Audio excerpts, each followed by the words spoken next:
एक बहुत बड़ी चीज, क्योंकि मनुष्य 14 स्तर पे रहता है और जिस दिन 14 स्तर वो लांघ जाता है तो वो फिर पूरी तरह से सहयोगी हो जाता है। इसलिए आज सहयोग भी सहयोगी हो गया है। आपके अंदर इस प्रकार परमात्मा ने 14 स्तर बनाए हैं।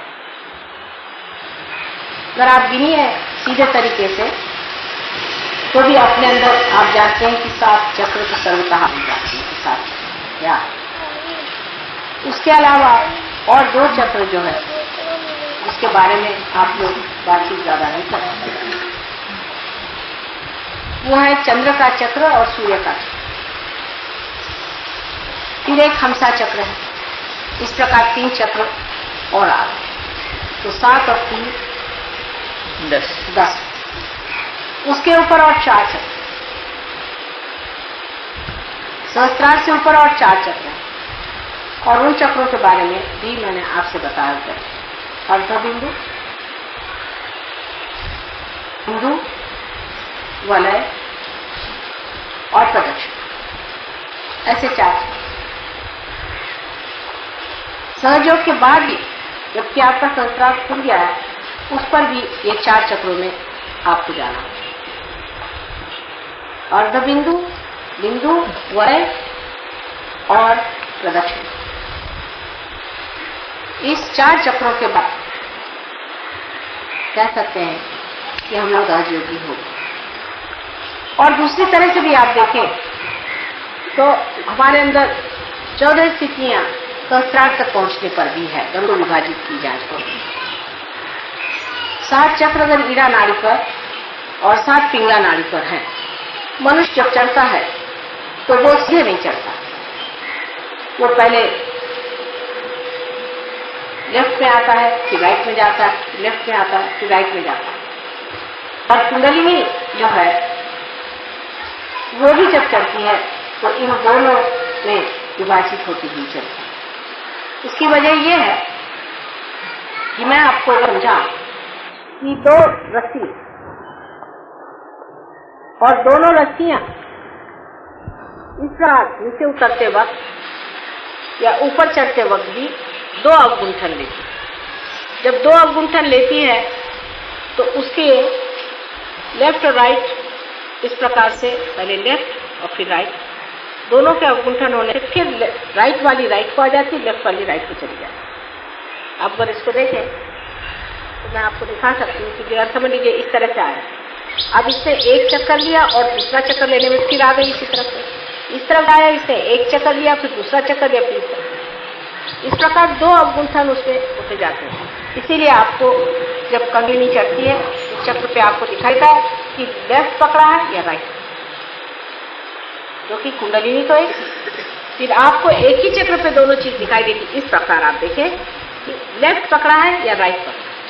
तो इस प्रकार हमारे अंदर लेफ्ट और राइट अगर दोनों का विभाजन किया जाए एक चक्र का तो 7 दूनी 14। वैसे ही हमारे 14 स्थितियां तो पहले ही कुछ करनी पड़ती है जब आप सहस्त्रार।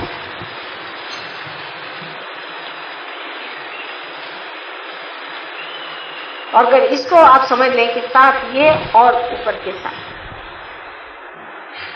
इस तरह भी वो 14 का एक मार्ग है। इसलिए 14 की जो है वो कुंडलिनी शास्त्र में बहुत महत्वपूर्ण चीज है। और जब तक हम इस चीज को पूरी तरह से न समझ लें कि इस 14 चीजों से जब हम परे उठेंगे तभी हम सहयोग के पूरी तरह से अधिकारी हैं। हमको आगे बढ़ते ही रहना चाहिए और उसमें पूरी तरह से रचते रहना। राजना, विराजना, ये शब्द आपके सामने पहले बार भी मैंने बहुत कहे हैं, लेकिन आज के दिन विशेष करके हम लोगों को समझना चाहिए कि सहस्त्रार के दिन राजना क्या, विराजना क्या।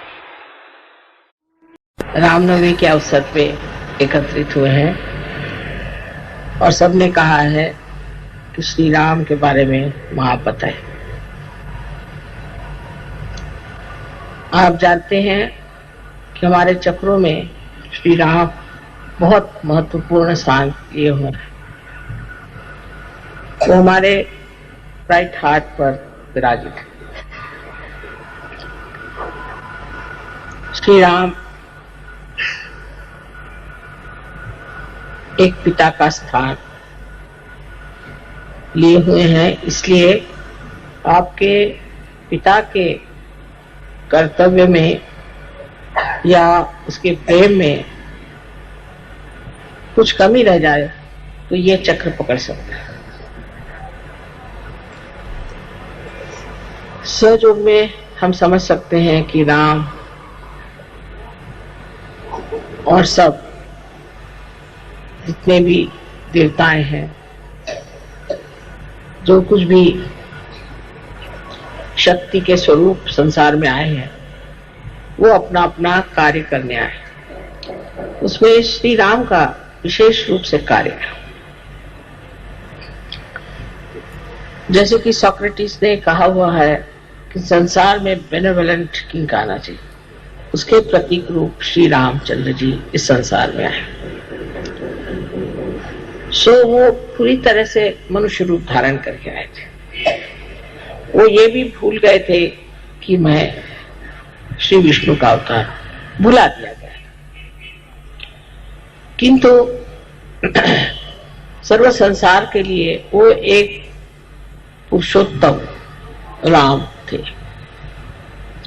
कि बचपन का जीवन सब आप जानते हैं और उनकी सब विशेषताएं आप लोगों ने सुन रखी है। हम लोगों को सहयोग में ये समझ लेना चाहिए कि हम किसी भी देवता को मानते हैं और उसको हम अगर अपना आराध्य मानते हैं तो हमारे अंदर उसकी कौन सी विशेषताएं आई हुई, कौन से गुण हमने प्राप्त किए। श्री रामचंद्र जी के तो अनेक गुण हैं, क्योंकि तो पुरुषोत्तम थे। उनका एक गुण था कि वो जिस राजकारण को करते थे उसमें सबसे ऊंचा उन्होंने जन का मत रखा, न कि अपनी पत्नी या अपने बच्चे इनका ख्याल किया। आजकल के हमारे घर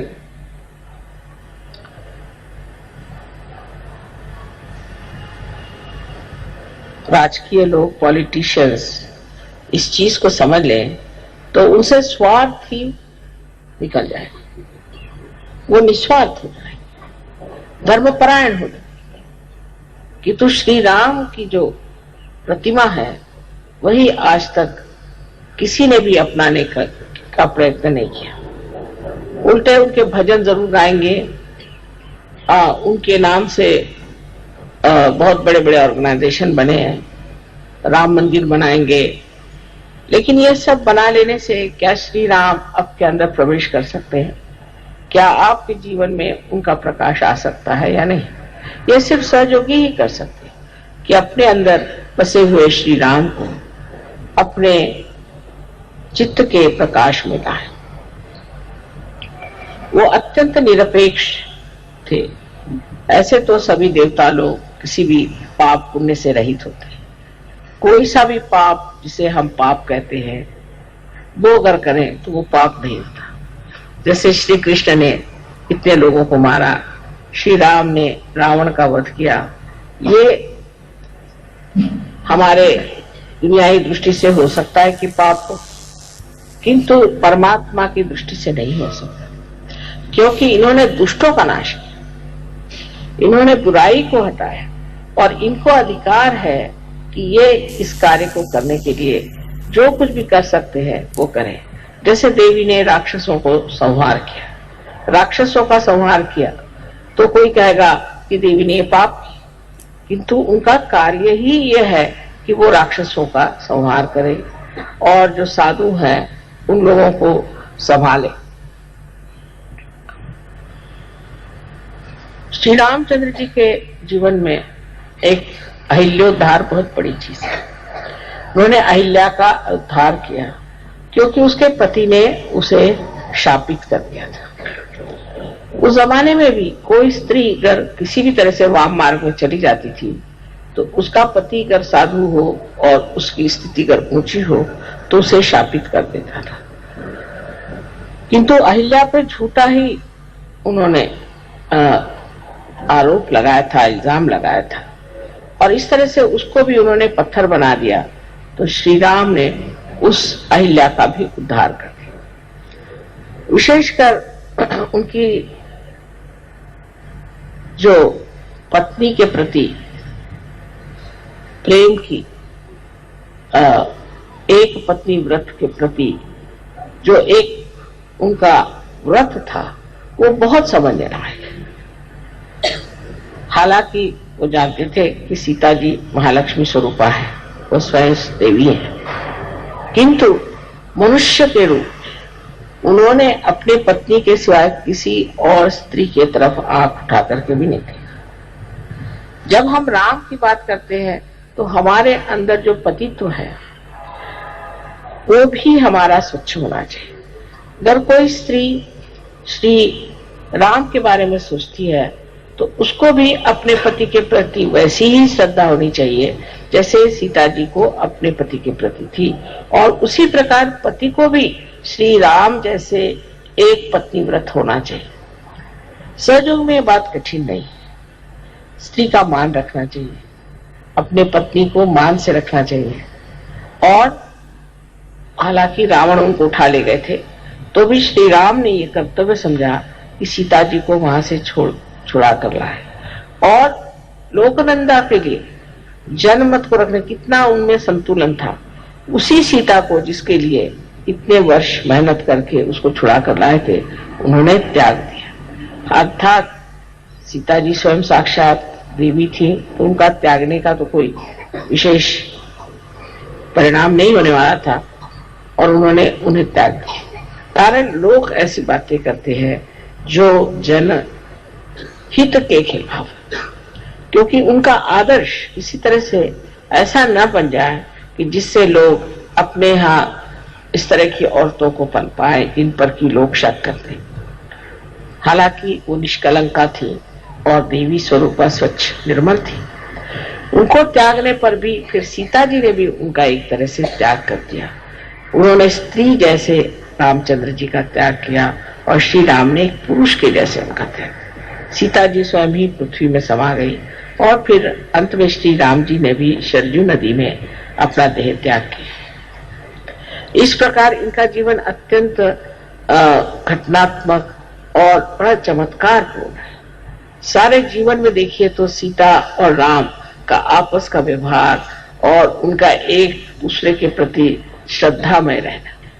हालांकि उन्होंने सीता जी का त्याग किया था, पर सीता जी ने सोचा कि ये उनका परम कर्तव्य है और उन्होंने कभी उनकी बुराई नहीं, उनके बारे में कभी बुरा नहीं कहा और बड़ी सुगमता से अपने बच्चों को चलाया, उनको पनपाया और उनको बढ़ावा दिया। इस श्री राम के जो दो बच्चे हुए जिनको हम लव और कुश कहते हैं, वो भी एक भक्त स्वरूप कहना चाहिए कि जो संसार में आए उनको हम शिष्य की तरह से देख सकते हैं। ये शिष्य के द्योतक है और हमारे भी शिष्यत्व की एक शक्ति है जिससे हम किसी के शिष्य हो सकते हैं। शिष्य स्वरूप इन लोगों ने बहुत छोटी उम्र में धनुर्विद्या सीख ली थी और इस छोटेपन में ही उन्होंने रामायण आदि और संगीत पर बहुत ही कुछ प्रावीण्य पाया था। इसका मतलब यह है कि शिष्य को पूरी तरह से अपने गुरु को समर्पित होना चाहिए। यह शिष्य का जो स्वरूप है यह हमारे अंदर भी सबके स्थित है। और माँ जो कि शक्ति थी उसके प्रति वो पूरी तरह से समर्पित है। उस वक्त श्री राम से भी लड़ने के लिए वो तैयार हो गए, क्योंकि अपने माँ के लिए। तो माँ को उन्होंने दुनिया में सबसे ऊंची चीज समझी और उस माँ ने भी अपने बच्चों को पालना, उनका संवर्धन करना, उनको धर्म में खड़ा करना और उनकी पूरी प्रगति करना एकमेव कर्तव्य किया। नहीं तो अपने आजकल की औरतें रात दिन रोते ही रहेंगे, मेरे पति ने छोड़ दिया, पति ने छोड़ दिया, और जब पति मिलेगा तो उससे लड़ती रहेंगी हर समय, और जब पति ने छोड़ दिया तो रोती रहेंगी। छोड़ दिया तो कोई बात नहीं, मेरे बच्चे हैं, इनको मुझे संभालना है।